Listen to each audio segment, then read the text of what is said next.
Madrid, 1834. The corridors of the royal palace have fallen silent, save for the muffled rustle of mourning veils and the low murmur of court officials treading carefully through the aftermath of a king's death. But for you, the royal physician, the quiet is deceptive. Your work is far from finished. A page, pale with the weight of his errand, appears at your chamber door. His words are clipped, urgent. Her Majesty the Queen Regent requests your immediate presence in the private rooms of the late king. You follow him through a warren of candlelit hallways, past guards whose eyes do not meet yours. The air carries the heavy scent of incense, ostensibly to purify the space, though you suspect it is masking something less sacred. When the final door opens, you step into an atmosphere that is part chapel, part tomb. Queen Regent Maria Cristina stands at the foot of the royal bed, her hands clasped so tightly the knuckles blanch. She does not speak at first, only fixes you with a look that tells you this will not be an ordinary duty. When she does speak, her voice is low and unsteady. She asks you to perform a task so strange, so steeped in secrecy, that you question your own reason for agreeing. You are to preserve a part of the late king's body, not for the sake of science, nor for the simple rituals of embalming, but because it is the object of whispered infamy, the thing that, more than his decrees or his armies, defined Ferdinand VII's reign in the shadowed corners of gossip and history. You approach the bed. The king's face is slack in death, the features of a man who had spent 2 decades ruling Spain with equal measures of paranoia and cruelty. Yet your eyes are drawn not to the familiar visage, but to the silk-draped rise beneath the sheets, where the real source of his infamy lies. Even now, knowing the body is lifeless, your pulse stutters. The shape is unmistakable, the anatomical oddity that made him both an object of mockery and, perversely, of awe. The stories come back to you in fragments, whispers traded by palace servants in shadowed stairwells, muttered warnings from foreign physicians, the giggled scandal of ladies-in-waiting who knew more than they dared confess. Tales of strange cushions ordered from the royal upholsterer, of wives who screamed behind closed doors, of endless humiliating attempts to produce an heir. The organ had been Ferdinand's greatest shame and his most twisted point of pride, both a private curse and, in some macabre way, a symbol of his kingship. As you prepare your instruments, a flicker of unease passes through you. This is not simply the preservation of flesh, it feels like the embalming of a metaphor, the physical embodiment of a reign swollen beyond its natural proportions, misshapen by power, and destructive to all it touched. It is said that some monarchs leave behind monuments of marble and stone, symbols of their glory for the ages. Ferdinand VII would leave behind something stranger, something the official chronicles of Spain would never admit existed, yet which would live on in the margins of history and the locked drawers of Vatican archives. As your hands move to draw back the silk, you cannot help but wonder whether the true cause of Spain's suffering lay in the mind of its king, or in the cruel joke nature had played upon his body. Before we can understand the strange legacy you are about to preserve, we must step backward, into the dim corridors of dynastic history, into the bedchambers of generations past, to see how Ferdinand VII came to be. For to grasp the man, we must first grasp the curse that shaped him from birth. To understand Ferdinand VII, you must begin long before his first breath, in the family tree that twisted itself into a noose. For centuries, the Spanish crowns of Habsburg and Bourbon had been bound not just by treaties, but by blood. The same blood, recycled through uncles and nieces, cousins and cousins again, in the hope of keeping thrones pure. The result was not purity, but fragility. Jaws that jutted too far, eyes that wandered, minds that wandered further still. Ferdinand's birth on October 14, 1784, at the Escorial Palace was no joyful accident of nature. It was the predictable product of a genetic trap centuries in the making. His father, King Charles IV, and his mother, Queen Maria Luisa of Parma, were first cousins, both carrying the already muddied strain of their forebears. The king was known for his weakness, preferring the thrill of the hunt to the tedium of governance. The queen was equally notorious, but for appetites of a more scandalous kind. Chief among them her public liaison with Manuel de Godoy, the man who effectively ruled Spain in her husband's stead. From the first, the court whispered that Ferdinand was cursed. not in the superstitious sense, no spell or divine wrath, but by something far more stubborn: hereditary decay. He was born into the world with the pale, drawn features of his line, but nature had chosen a particularly cruel joke for this heir to the throne. As the boy grew, it became clear that his most striking abnormality was not one the public could see, at least, not in the open. Somewhere in those early years, a change began in his body, slow but unmistakable to the physicians charged with his care. The royal member did not grow as expected. It grew faster. It grew strangely. It developed a shape that defied the neat diagrams in the medical texts of the time. By adolescence, it had already become a matter of whispered reports to the Queen's private physician, and then to the king himself.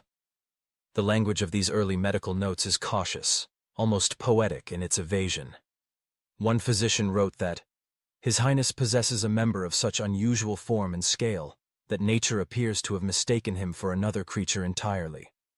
Another, more daring, compared it to a walking stick, long and straight at first glance, yet thickened grotesquely at the far end, and adorned with irregularities not seen in any healthy man. In a society steeped in the ideals of classical antiquity, where smaller, sculpted forms were the measure of masculine refinement, Ferdinand's burden was not a boast, it was a brand. The Greeks had celebrated proportion, restraint, elegance. Ferdinand was an aberration, his proportions the stuff of dark humor in the back corridors of the palace. The young prince's schooling was ordinary in form, but extraordinary in cruelty. Tutors bowed in deference while hiding their smirks. Servants averted their eyes too quickly. Visiting diplomats carried home stories more titillating than any political gossip. For a boy taught that royal dignity was his armor, the knowledge that his most private self was an object of ridicule cut deeper than any political slight. The humiliation metastasized into something harder, sharper. Ferdinand learned to see contempt even where it did not exist, in the deferential bend of a knee, the polite inflection of a tutor's praise, the smile of a lady-in-waiting. He became guarded, then suspicious, then quietly cruel. One page, unfortunate enough to stumble upon the prince dressing, was not merely dismissed but publicly flogged. His family was banished from Madrid within days. The message was clear: no one would see the shame and live to tell it. As he moved toward adulthood, the whispers changed from pity to speculation. Could such a man marry? Could he father heirs? Or would Spain's future be sacrificed to the mistakes of its past? Physicians, bound by duty but driven by curiosity, began considering what aids might be devised to make the task possible. Orders were placed discreetly with royal craftsmen for curious cushions, supports, and padded contraptions, their purpose never acknowledged but never misunderstood. By the dawn of the 19th century, Ferdinand's condition was no longer just a private affliction. It was a potential matter of state, and in the minds of those who would one day serve or oppose him, it was already shaping the kind of king he would become. A man who ruled from a place of deep humiliation, watching the world for mockery, ready to strike before others could laugh. By his late teens, Ferdinand's condition was no longer a secret within the upper tiers of the palace. The gossip had trickled downward from physicians to trusted servants, from servants to their confidants, until even the lowest kitchen scullion had heard some version of the tale.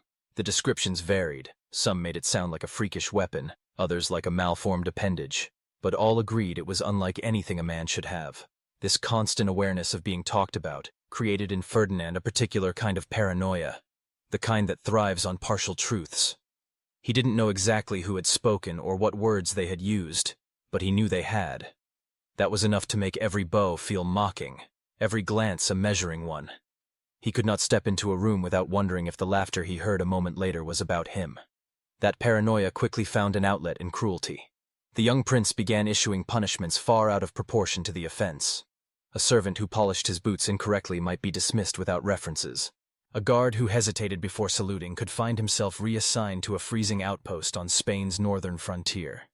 And in the most infamous incident of his youth, when a young page inadvertently walked in as Ferdinand was changing clothes, the boy was publicly flogged, and his entire family was ordered out of Madrid within 24 hours. Ferdinand's distrust was not reserved for servants alone. Even his tutors felt its sting. They noted that he had become secretive, resentful of any correction, and inclined to nurse grudges. Behind the walls of the royal apartments, He learned to test the limits of his power in small, calculated ways, ordering impossible tasks simply to see if they would be carried out, spreading conflicting orders to create confusion, and rewarding obedience less for loyalty than for fear. Meanwhile, his physical reality was impossible to ignore.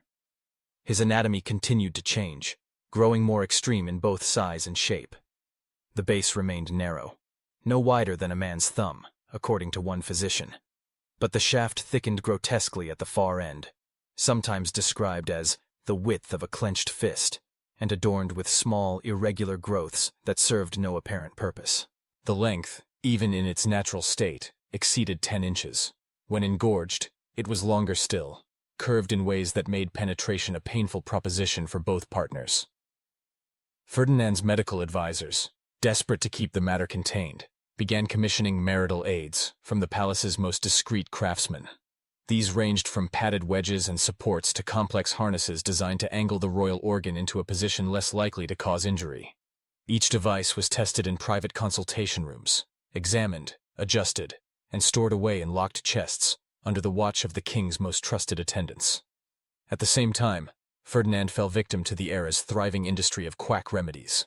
He paid dearly for exotic concoctions: powdered rhinoceros horn from Asia, ground pearls from the Persian Gulf, herbs from the Americas, each promising either to normalize his anatomy or increase his virility. Some claimed to shrink the organ to manageable size. Others insisted they would enhance fertility regardless of its deformity. All of them failed, leaving nothing but an emptier treasury and a more frustrated prince. But for Ferdinand, these failures were not just physical. They were psychological wounds that deepened his resentment toward those around him. The more he felt powerless over his own body, the more he sought control elsewhere. His treatment of the palace staff became a kind of theater, with him as the cruel director ensuring no one forgot their vulnerability before his will. The court began to learn an unspoken rule. Ferdinand's pride was a powder keg. A misplaced word, a mistimed glance, or the faintest whiff of mockery could ignite it. And when it did, the consequences would be swift, harsh, and often disproportionate to the original slight. The private shame of his deformity had begun to bleed into his public persona, laying the foundation for the kind of ruler he would one day become: defensive, vindictive, and unyielding. It was into this volatile mixture of personal humiliation and political ambition that his first marriage would soon be arranged, a union that, in theory, might solve the problem of heirs. In reality, it would become one of the most grotesque and tragic spectacles the Spanish court had ever witnessed. In 1802, the court finally set its solution into motion, a marriage that would unite Ferdinand with his first cousin, Princess Maria Antonia of Naples and Sicily. She was barely out of girlhood, but already described as intelligent, striking, and spirited. A young woman raised on tales of dynastic duty, prepared to imagine her wedding as the beginning of a royal fairy tale. The match had been discussed since their teenage years, and Maria Antonia had heard flattering epithets like El Deseado, the desired one, whispered about her future husband. To her, this suggested a gallant, dignified prince. What she could not have guessed was that this desire was more political slogan than romantic truth, crafted by Ferdinand's supporters to burnish his image in the public eye.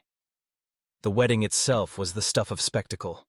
Madrid's cathedral rang with organ and choir, the streets were carpeted in flowers, and the city erupted in celebration as the couple exchanged vows. Diplomats sent glowing reports of the union, praising it as a symbol of stability in a Europe shadowed by Napoleon's rise. But such pageantry was for the crowds. The real test of the marriage would be behind closed doors, and there, the reality would prove catastrophic. The first hint of trouble came before the wedding night even began. Maria Antonia's ladies-in-waiting were approached by one of Ferdinand's senior valets with an unusual list of preparations for the bridal chamber. Alongside scented oils and linens were more peculiar requests: specially crafted cushions, jars of unguents, and implements whose purposes were unclear to the young women. The valet, tight-lipped, assured them these were customary for royal couples. Maria Antonia's own upbringing had not prepared her for what awaited. Her education had been steeped in languages, music, and etiquette, but when it came to the mechanics of marriage, instruction had been cloaked in vague warnings and euphemisms. She knew she was expected to bear heirs. She did not know the precise form of her husband's burden. When Ferdinand entered their chamber that night, whatever anticipation she carried collapsed in an instant. The sight of his naked form, specifically the grotesquely enlarged and misshapen organ, triggered sheer panic. One lady-in-waiting, writing years later in a private letter, recalled hearing the Queen's screams as if the devil himself had stepped into her bed. Maria Antonia retreated against the wall, pointing in horror, crying, "Monster! Monster!" This was not a moment to be salvaged by gentle persuasion. Physicians, discreetly stationed nearby, were summoned to explain the necessary procedures to the distraught bride. The cushions were arranged, oils applied, and Ferdinand's anatomy positioned in a way meant to prevent injury. Even so, the encounter was more medical operation than conjugal consummation. Laudanum was administered to calm Maria Antonia, rendering her passive enough to proceed, but the experience seared itself into her memory as trauma rather than union.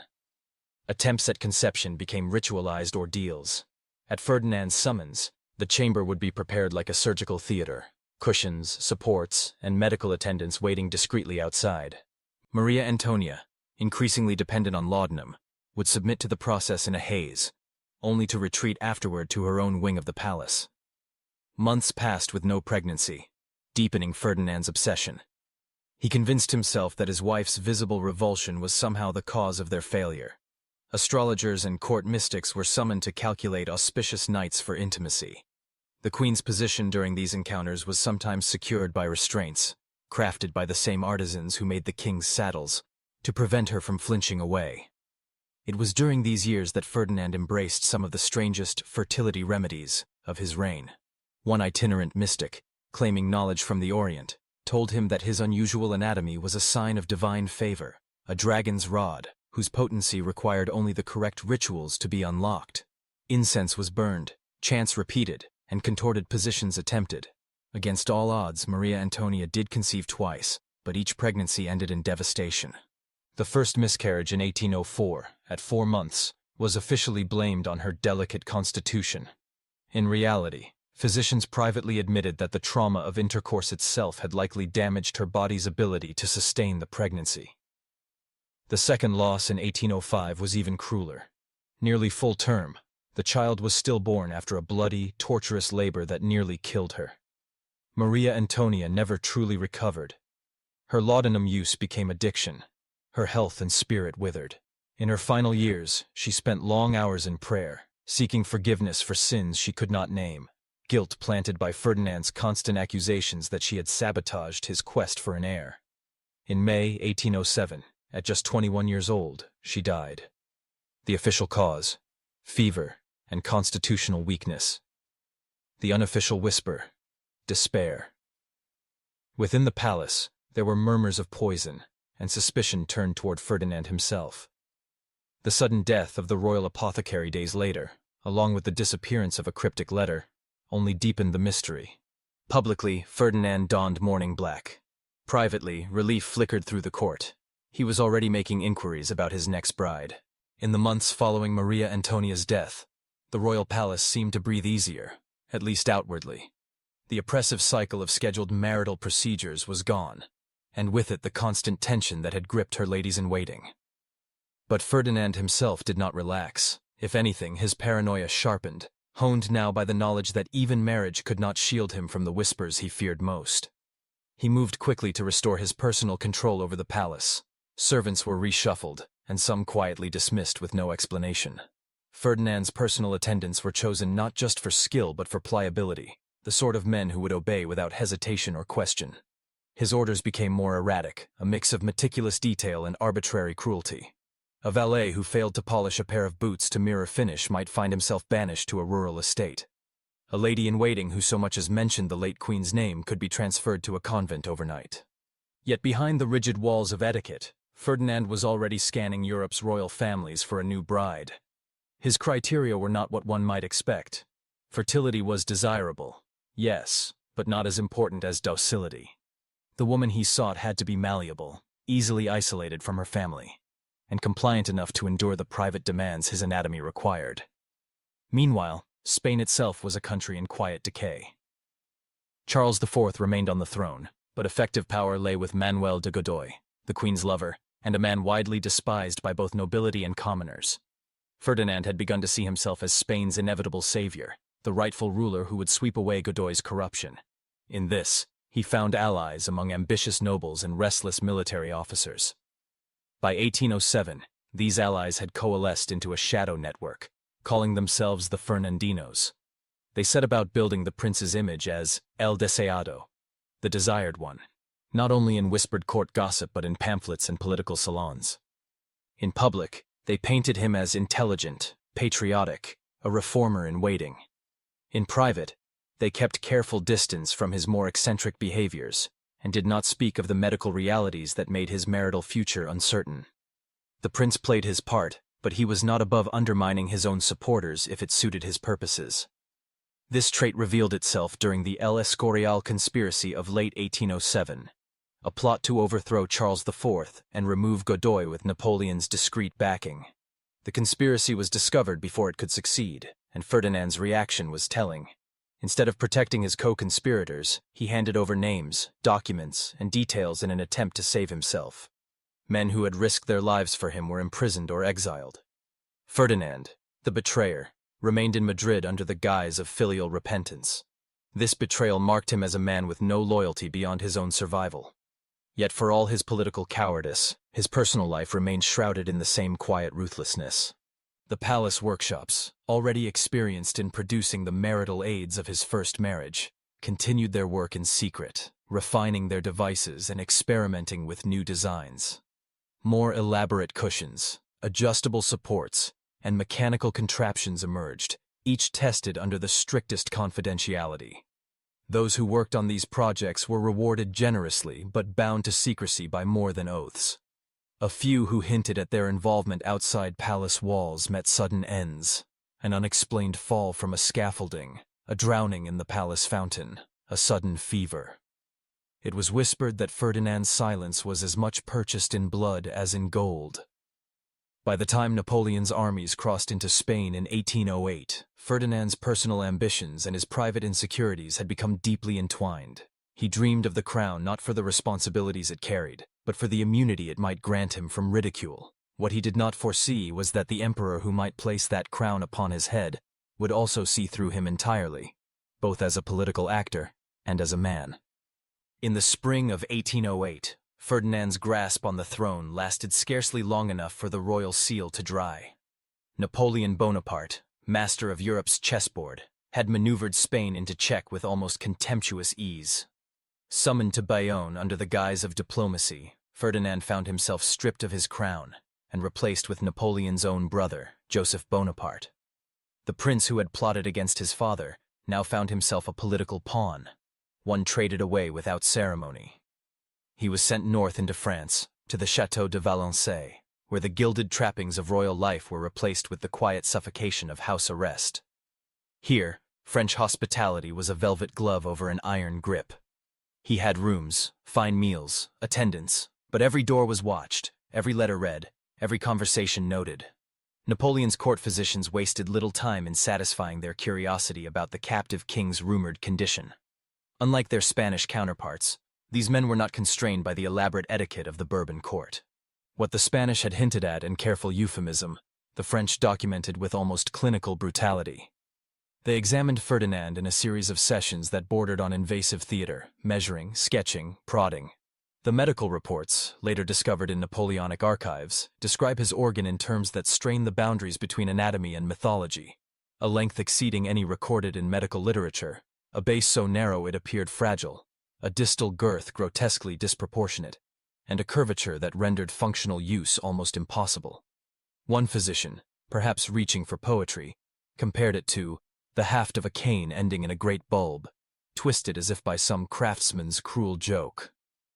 They speculated freely about its causes. Some suggested a rare endocrine disorder, megaloas, that could cause continuous growth of certain tissues. Others suspected a combination of congenital deformity and the cumulative effects of inbreeding. A few ventured that Ferdinand's own ill-conceived attempts at self-correction in his youth, rumored crude surgical cuts made in secret, might have aggravated the deformity. Ferdinand endured these examinations with a mixture of pride and humiliation. Pride, because even in captivity, his condition made him singular, a man unlike any other. Humiliation, because he knew these notes and sketches might circulate among Europe's learned men as curiosities, reducing him to a specimen in the eyes of the very elites whose approval he craved. Meanwhile, Spain was in flames. Across the mountains, his countrymen rose against French occupation in a savage war of ambushes and reprisals. Entire villages were burned, armies bled themselves white in sieges and retreats, and the Spanish guerrilla would become a word feared by French soldiers. But here, in the quiet corridors of Valence, Ferdinand's mind was elsewhere. Letters survive, written in his own hand, often smuggled past censors, that reveal what truly occupied him. He inquired about eligible princesses across Europe, discussing their looks, their family lines, and, most importantly, their proven fertility. He described in coded terms the accommodations that would be necessary for any potential bride, as if preparing for a diplomatic treaty rather than a marriage bed. There is no mention in these letters of the starving Spanish cities, the executions carried out by French troops, or the colonies already stirring with thoughts of independence. His attention was narrowed to the problem that had haunted him since adolescence, producing an heir in spite of nature's design. The irony was almost too sharp to bear. While Spanish patriots died in muddy fields to restore him to his throne, the man they fought for was spending his exile refining the specifications for marital aids. He asked his agents in Madrid to keep the palace workshops active, experimenting with new designs in anticipation of his return. Cushions, supports, mechanical frames, each more intricate than the last, were to be ready for the day he once again took a wife. By the time Napoleon, pressured by Spain's stubborn resistance and his own mounting troubles in Europe, agreed to restore Ferdinand in 1814, the king-in-waiting was not returning as a hardened statesman. He was returning as a man who saw his release not as a summons to govern, but as an opportunity to resume his personal campaign against his own biology. The people of Madrid would greet him with tears and flowers, believing their savior had come home. Ferdinand, riding through their cheers, would already be thinking of his next wedding night. When Ferdinand crossed back into Spain in 1814, the streets erupted in celebration. To a people exhausted by years of French occupation and guerrilla war, his return was almost messianic. Flower petals fell from balconies, children were hoisted onto shoulders to glimpse their king, and women pressed forward to touch the hem of his cloak as if it carried the power to heal. To the crowd, this was the Deseado, the long-desired monarch who would restore the dignity of the crown.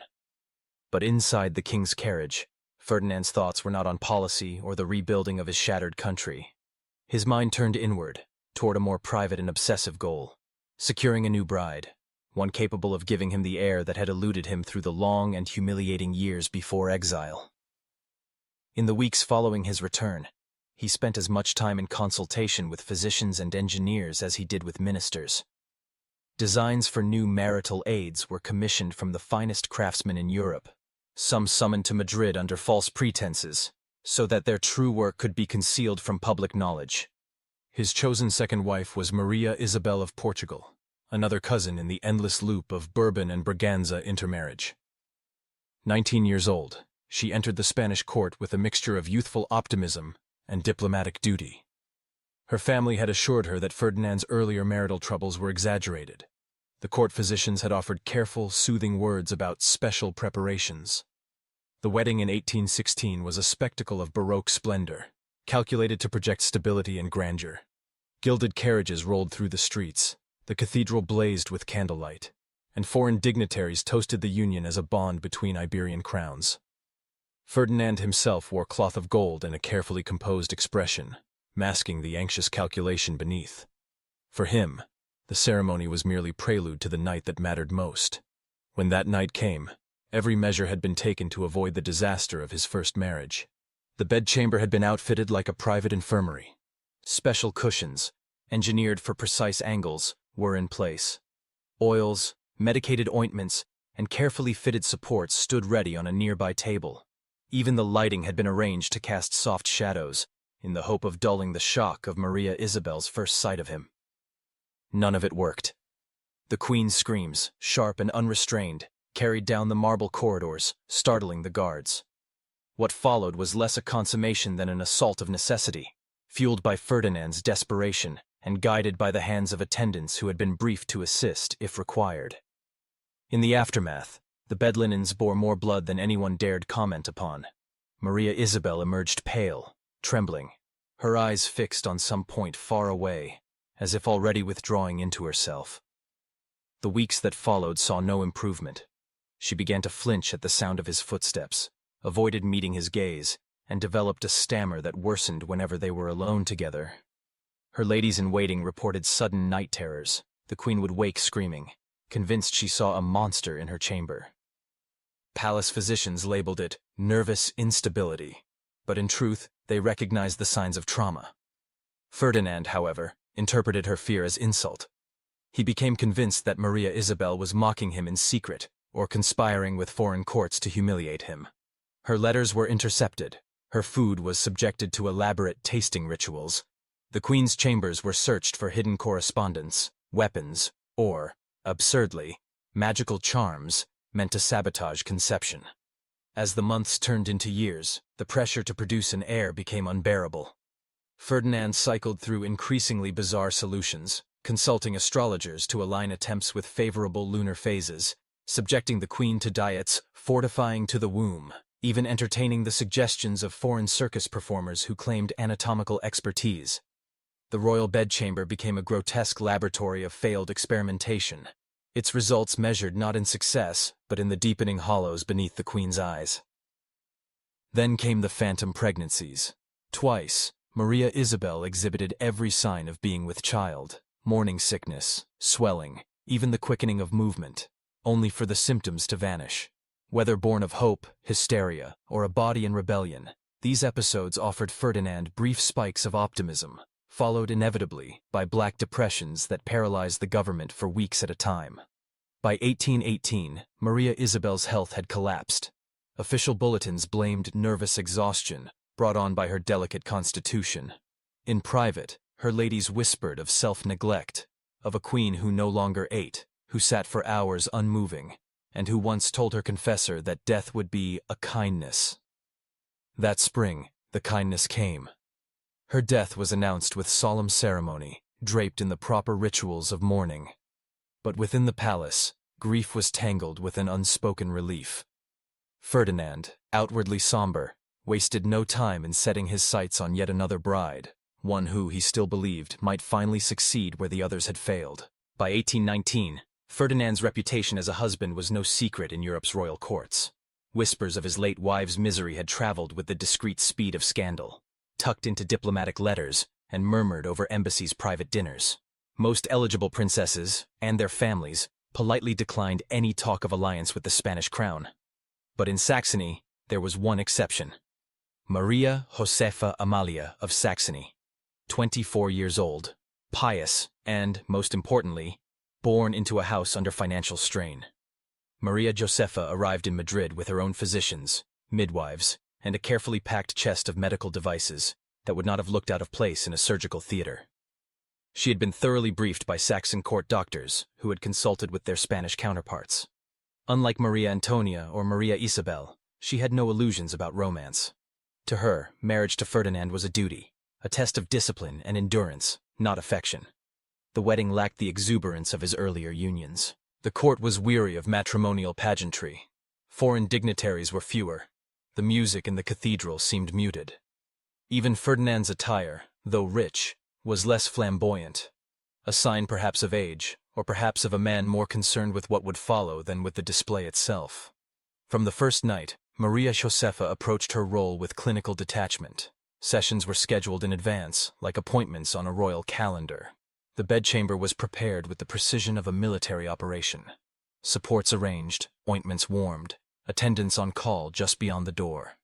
After each attempt, Maria Josefa would record the time, position, duration, and any complications in a private ledger. Her notes read less like a diary than a physician's case file.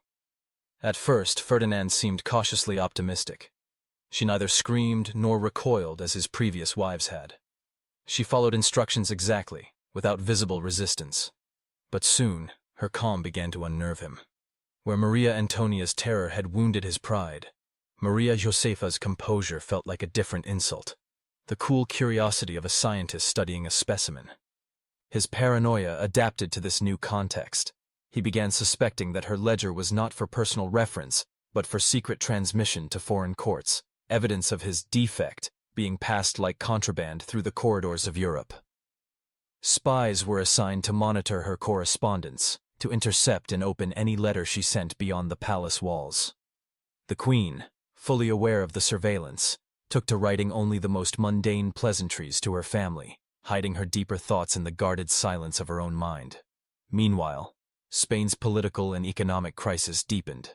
Across the Atlantic, independence movements in the American colonies were succeeding one by one. Mexico, Colombia, Argentina, all slipping from Spanish control. At home, unrest simmered as Ferdinand's authoritarian policies tightened their grip. Yet the king's priorities remained fixated on his bedchamber. Cabinet meetings were postponed because a favorable date had been calculated for conception. Urgent matters of state were ignored for weeks while new medical devices were commissioned and tested. Within the palace, Maria Josefa's discipline began to crack under the pressure.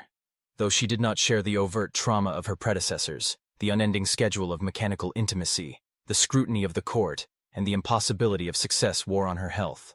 Her face thinned, her eyes hollowed, and servants reported that she would sometimes sit motionless for hours, rosary beads clutched tight, lips moving in silent prayer. And then, in 1829, after a full decade of meticulous, fruitless effort, the impossible seemed to happen. Maria Josefa was declared pregnant. The court erupted in astonished celebration. Bells rang in Madrid, and word spread to the farthest corners of Europe that Spain's succession crisis was finally over. But for Ferdinand, joy was laced with an almost manic fear. He had waited too long, tried too many times, to believe that fate would be kind without demanding payment. He became obsessed with protecting the pregnancy, not just from illness, but from imagined conspiracies, poisons, and curses. What happened next would prove him right in the worst possible way. From the moment Maria Josefa's pregnancy was confirmed, the Spanish court moved as though under a spell, half in awe, half in fear of breaking it. Ferdinand ordered masses of thanksgiving in every major cathedral, yet also insisted that the news be handled with measured discretion, lest some malicious force be tempted to intervene. He was convinced that somewhere, whether in rival courts, rebellious provinces, or even within the palace walls, there were those who would do anything to prevent the birth of a Bourbon heir. Security in the royal apartments became suffocating. Guards patrolled the corridors day and night. Every visitor to the Queen had to be approved by Ferdinand himself, and no one could approach without being searched.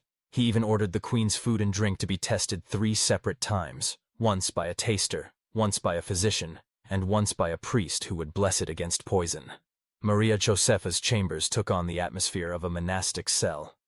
Heavy curtains kept out drafts, though they also sealed in the oppressive stillness. The king banned certain colors of fabric from her rooms, citing superstitious beliefs that they could call ill fortune. Musicians were forbidden to play melancholy tunes near her quarters, lest sad melodies affect the unborn child's disposition. But the Queen's attendants whispered of a deeper problem, one not of superstition, but of medical neglect. Ferdinand's obsession with control meant that her treatment was constantly interrupted by the intrusion of astrologers, alchemists, and quack healers, each promising to safeguard the pregnancy through charms or vital energies. While reputable physicians prescribed rest and moderate activity, these interlopers demanded strange diets, prolonged fasting, and ritualized movements timed to the phases of the moon. In the 7th month, Maria Josefa began to suffer sharp abdominal pains and alarming bouts of bleeding. Today it would be recognized as placental abruption, a dangerous condition that demands immediate, decisive intervention.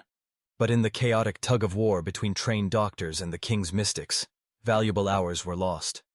Ferdinand alternated between panicked orders to summon every healer in Madrid and stubborn refusals to allow certain procedures until the stars were favorable. On May 18, 1829, labor began prematurely. The palace became a theater of horror. Ferdinand insisted on personally supervising the delivery, positioning himself close enough to see every movement of the physician's hands. His presence turned the already tense atmosphere into a nerve-shattering ordeal. Servants heard his muttered prayers giving way to curses, then back again, as if he were trying to wrestle fate into submission by sheer force of will. The baby, a girl, was born alive but frail, struggling for breath. For a few brief hours, Ferdinand held her in his arms, convinced that divine providence had finally rewarded his endurance. Then, without warning, the child's breathing slowed, faltered, and stopped. The queen, too weak from blood loss and infection, lingered in a fevered haze for 3 more weeks. On the last night of her life, she asked for a crucifix, kissed it, and closed her eyes. Ferdinand's reaction was a descent into denial. He refused to allow either body to be buried. For nearly a week, the corpses remained in the palace, tended by physicians who knew they could do nothing but dared not tell the king so outright. The stench of decay became impossible to ignore, yet Ferdinand clung to the belief that some miracle, whether divine or alchemical, could restore them. When at last he conceded to the burial, it was as if a thread snapped inside him.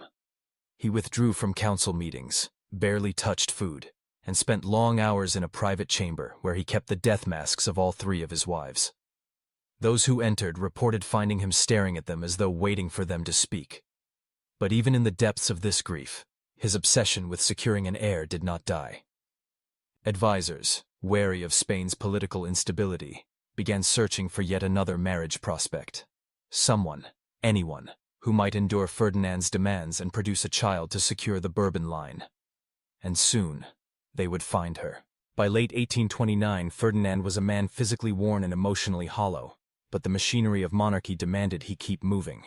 His counselors, terrified of a succession crisis, pressed him toward another marriage. The choice fell on Maria Cristina of Naples, a young woman of 23, cultured, devout, and politically useful. What Ferdinand was not told, at least until the arrangement was sealed, was that she arrived in Madrid already pregnant, and not by him. The circumstances were an open secret to those closest to the negotiations. Maria Cristina's condition was explained away as a sign of exceptional fertility in diplomatic whispers, though everyone understood the true implications. For Ferdinand, the truth was both humiliation and opportunity. He longed for an heir, any heir, and convinced himself that Providence had delivered one by unconventional means. Their wedding, held in December 1829, was a carefully staged performance of unity. The cathedral shone with gold leaf and candlelight. Choirs filled the air with solemn hymns, and courtiers applauded as though this union were the answer to Spain's prayers. But beneath the ceremonial layers, the couple began their life together in mutual pretense. She pretending that the child she carried could be his, and he pretending to believe it. On October 10, 1830, Maria Cristina gave birth to Isabella, later Queen Isabella II. Publicly, Ferdinand embraced the infant as his daughter, parading her before the court as the future of Spain.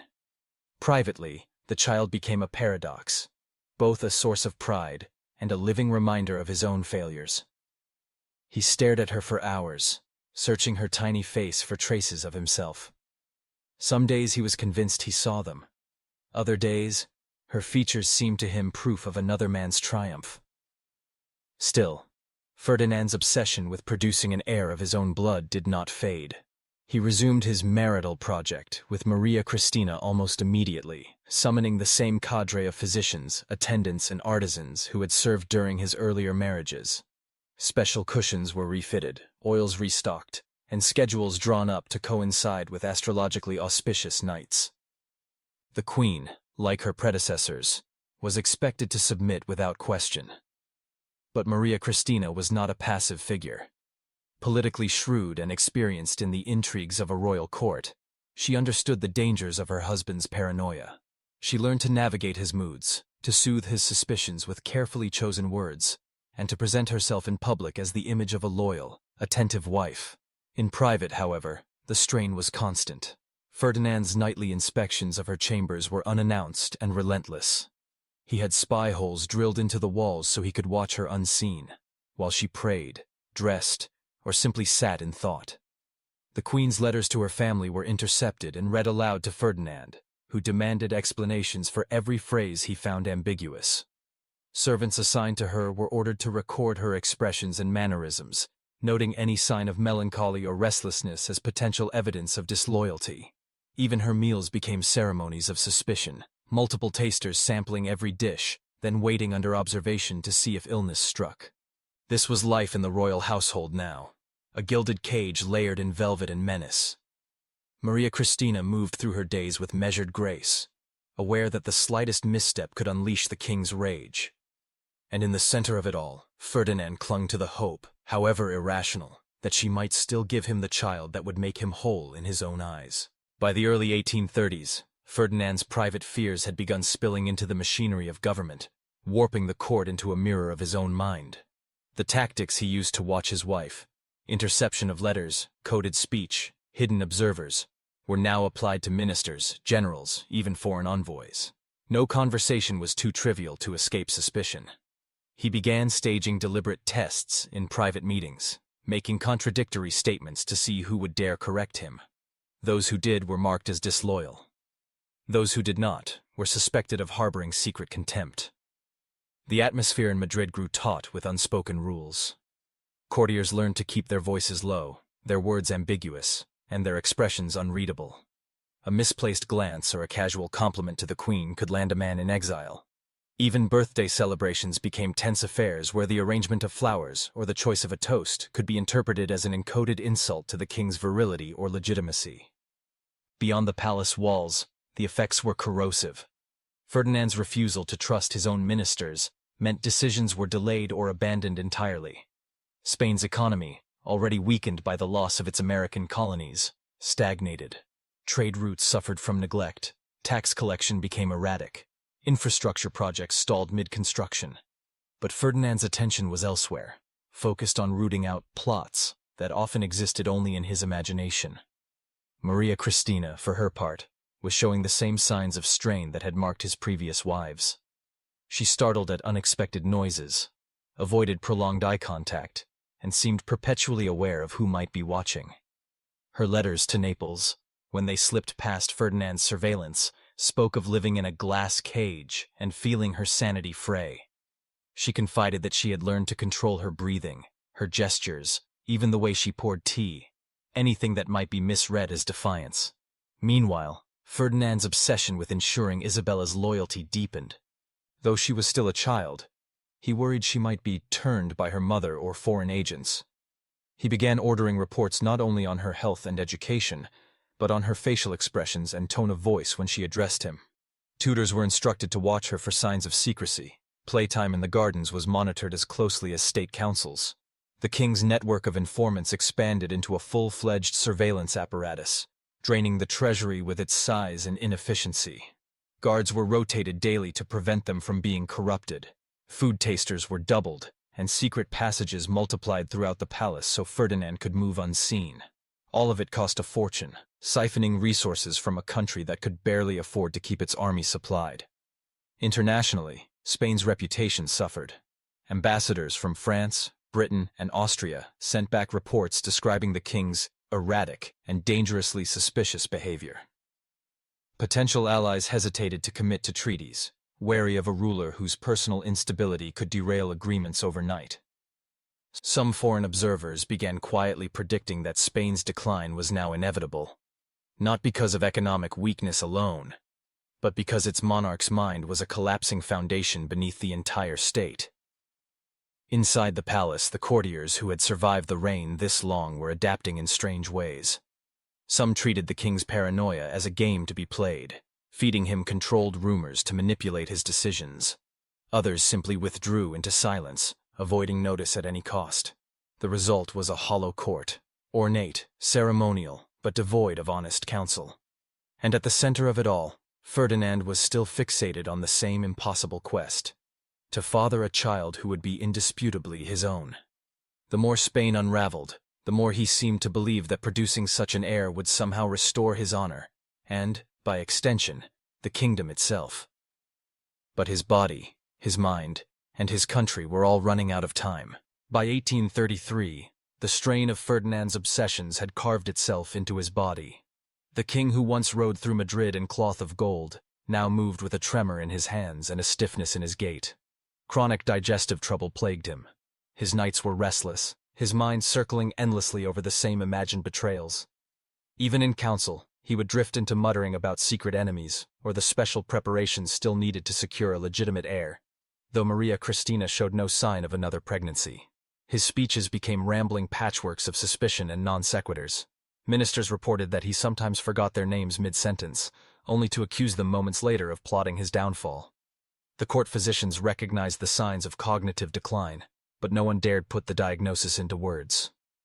In September of that year, Ferdinand's decline accelerated. Fevers came in waves, his appetite vanished. He drifted between lucidity and delirium, at times calling for his long-dead wives, at others demanding fresh security sweeps of Maria Christina's chambers.